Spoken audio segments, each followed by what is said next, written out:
आधी रात का समय था। मुरादनगर के लगभग हर घर के लोग गहरी नींद के आगोश में थे। 65 साल की सुहासिनी देवी भी बेसुध सोई हुई थी। तभी उनकी नींद उस आवाज से खुल गई जो घर में कुछ गिरने के बाद आई थी। कैसी आवाज थी ये? कुछ गिरा है क्या? ये कहते हुए वो अपने बिस्तर से उठी और दूसरे कमरे की ओर जाने लगी। तभी एक बड़ी सी काली बिल्ली उनके सामने से म्याऊं म्याऊं कहते हुए भागी। सुहासिनी देवी उस काली बिल्ली को देखकर बहुत डर गई। ओह, इस बिल्ली ने तो डरा ही दिया। कितनी बार कहा है बहू को कि रात को सोते वक्त ठीक से देख लेने के लिए कि दरवाजे और खिड़की अच्छी तरह से बंद हैं कि नहीं, लेकिन ये है कि मेरी बात सुनती ही नहीं। कोई नहीं, सुबह एक बार फिर से बोल दूंगी। ये कहकर सुहासिनी देवी अपने बिस्तर की ओर जाने लगी। तभी उन्हें अपने बहू के कमरे से फुसफुसाहट की आवाज आई। ऐसा लगा कि उनकी बहू किसी से बातें कर रही है। अरे, ये कामिनी बहू किससे इतनी रात को बातें कर रही है? अनूप तो यहाँ है ही नहीं। सुहासिनी देवी का दिल जोर जोर से धड़क रहा था। उन्हें समझ नहीं आ रहा था कि आखिर उनकी बहू के कमरे में कौन है जिससे बहू इस तरह बातें कर रही है, जबकि उनका बेटा अनूप तो ऑफिस के काम से 3 महीने के लिए बाहर गया हुआ था। उनके दिमाग में कई सारी बातें चल रही थी। तभी उन्हें अब अपनी बहू के कमरे से हंसने की आवाज भी आने लगी। वो हंसी किसी मर्द की थी। कामिनी के कमरे में कौन है? कौन है उसके कमरे में? सुहासिनी ये जानने के लिए अपने बहू के कमरे की ओर बढ़ गई और उसके दरवाजे पर दस्तक देते हुए उसे आवाज देने लगी। कामिनी, कामिनी। कुछ समय खटखटाने के बाद कामिनी ने दरवाजा खोला। सुहासिनी उससे बिना कुछ बोले हुए उसके कमरे में चली गई और इधर उधर देखने लगी। उसे ऐसा करते देख कामिनी ने उनसे पूछा, क्या हुआ माँ जी? आप इतनी रात को मेरे कमरे में किसे ढूंढ रही हैं? उसकी बातों का कोई भी जवाब दिए बिना सुहासिनी उसी तरह उसके कमरे में देखती रही। फिर कमरे की खिड़की और दरवाजे की ओर भी देखा, लेकिन वे सभी तो बंद थे। माँ जी, आप बोलिए ना, आप इस तरह क्या ढूंढ रही हैं? कौन था तेरे कमरे में? तू किससे बातें कर रही थी? ये आप क्या कह रही हैं माँ जी? देख बहू, झूठ मत बोल। मैंने अपने कानों से तेरे कमरे से किसी मर्द के हंसने और बात करने की आवाज सुनी है। अपनी सास के मुंह से ये सुनते ही कामिनी चीख चीख कर रोने लगी।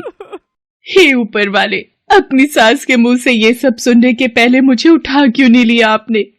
सासू माँ, आप कुछ भी कहिए, कुछ भी करिए, जी में आए तो 4 जूते भी मार लीजिए, लेकिन मेरी जैसी साफ चरित्र की औरत पर शक नहीं करिए। लेकिन मैंने अपने कानों से सुना है कि तुम किसी से बातें कर रही थी। मैंने कब इनकार किया कि मैं बातें नहीं कर रही थी? मैं तो फोन का स्पीकर ऑन करके अनूप से बात कर रही थी। उनका फोन आया था, वो आपके और मेरे बारे में पूछ रहे थे। वो क्या है ना कि आज उन्हें काम की वजह से समय नहीं मिला, इसलिए इतनी रात को फोन किया। आप कहिए तो अनूप से आपकी बात करा दूं? अरे नहीं माँ, मैं कॉल लगाती हूँ अनूप का, आप उनसे पूछ ही लीजिए। कामिनी की बात पर सुहासिनी ने उससे कहा, मुझे माफ कर दे बहू, पता नहीं मेरे दिमाग में क्या क्या चलने लगा था। ये कहकर कामिनी फिर से अपने कमरे में चली गई।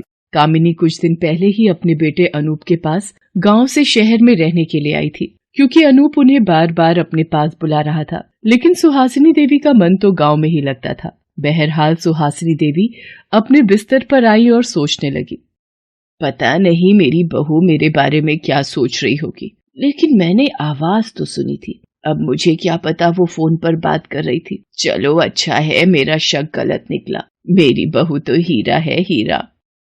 ये सोचकर वो फिर से पुराने दिनों की यादों में खो गई। 23 साल की कामिनी को जैसे ही अनूप ने देखा तो वो उस पर लट्टू हो गया। कोई भी कह सकता था कि उसे फुर्सत में बनाया गया था। अनूप की माँ सुहासिनी देवी भी अनूप के चेहरे के खिले रंग को देखकर सब कुछ समझ गई थी।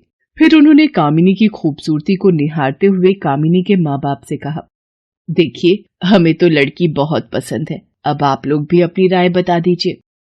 अरे, हमें तो आपका लड़का बहुत पसंद है, बस अब आप लोग शादी की तारीख दे देते। लेकिन पहले आप लोग कामिनी से तो पूछ लेते, उसे हमारा बेटा पसंद है कि नहीं। उनकी बातों को सुनकर कामिनी शर्मा गई और वहां से उठकर चली गई। बहुत ही संस्कारी बेटी है आपकी, आजकल ऐसी लड़कियां मिलती कहाँ हैं। कुछ दिनों बाद कामिनी और अनूप की शादी धूमधाम से हो गई। शादी के बाद जो भी कामिनी को देखता वो उसकी खूबसूरती के पुल बांधने लगता। सुहासिनी को ये सब देखकर बहुत अच्छा लगता था। कुछ दिन माँ के पास रहने के बाद अनूप कामिनी को लेकर शहर आ गया। ये सब सोचते हुए सुहासिनी को कब नींद आ गई उसे पता ही नहीं लगा। अगली सुबह जब उसकी नींद खुली तो कामिनी मार्केट जाने के लिए तैयार खड़ी थी।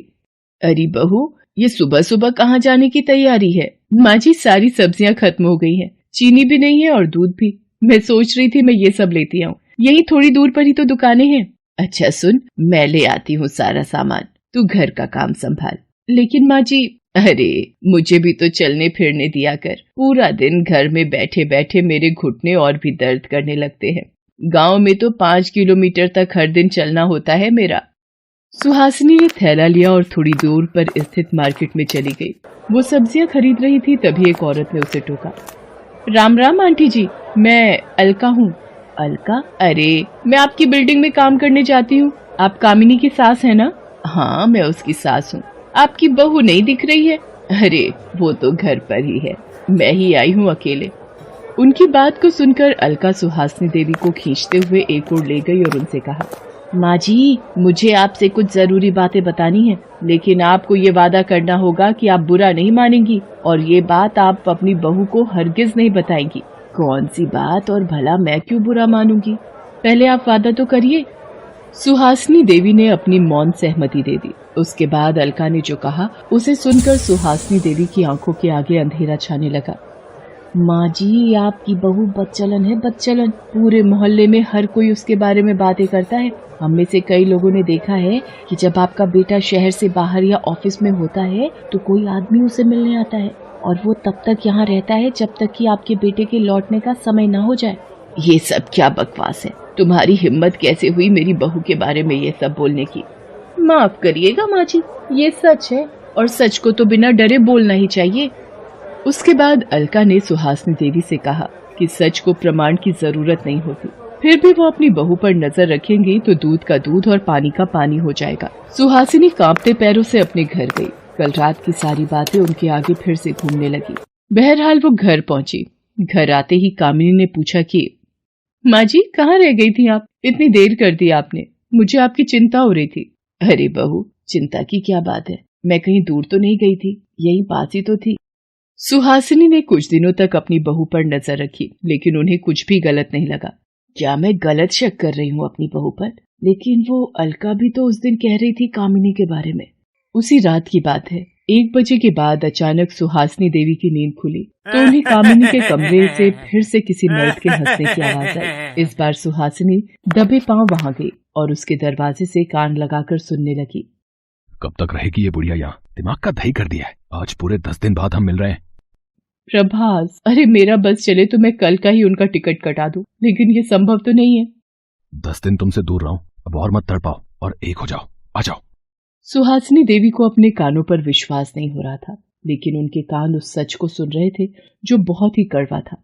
सुहासिनी देवी ने उस सच को सुनकर अपना नियंत्रण खो दिया और जोर जोर से चिल्लाते हुए अपनी बहू को आवाज देने लगी, कामिनी, कामिनी, बदचलन औरत, खोल दरवाजा, खोल दरवाजा। ये कहकर वो एक बार फिर जोर से चिल्लाई और इस बार जब वो चिल्लाई तो उसने देखा कि वो तो अपने बिस्तर पर ही है। दूर से उनकी बहू भागती हुई आ रही है। माँ जी, माँ जी, क्या हुआ माँ जी? बहू, कहाँ गया वो? कौन माँ जी, कौन कहाँ गया? फिर सुहासिनी देवी ने देखा कि वो तो बिस्तर पर ही है। इसका मतलब उसने जो भी देखा वो सब सपना था। उसकी बहू गलत नहीं थी, लेकिन फिर वो अलका जो बोल रही थी उसकी बातों का क्या? बहू, तू अलका को जानती है क्या? अलका, वो काम वाली, बहुत ही बदमाश है। जानती है माँ जी, 3 बार मैंने उसे चोरी करते हुए पकड़ लिया, उसके बाद मैंने उसे काम से निकाल दिया। उसके बाद तो वो ना जाने पूरे मोहल्ले में मेरे बारे में क्या क्या झूठ बोलती रही, झूठ फैलाती रही। मोहल्ले के कुछ और घरों में भी उसने चोरी की और जब उन्होंने भी उसे नौकरी से निकाल दिया तो वो उन्हें भी बदनाम करने लगी। लेकिन जानती है माँ जी, बचपन में मैंने एक कहावत सुनी थी, कोई आपको बोले कौवा आपका कान लेकर चला गया है तो कौवे के पीछे नहीं जाकर पहले अपने कान को देखना होता है, इसी में समझदारी होती है। कामिनी की बातों को सुनकर सुहासिनी लज्जित हो गई। ये दूसरी बार था जब उसने अपनी बहू पर शक किया था, लेकिन वो तो सच में अच्छे चरित्र की औरत थी। बातों बातों में ही कामिनी ने अपनी सास को एक सबक भी दे दिया था कि सुनी सुनाई बात पर यकीन नहीं करना चाहिए।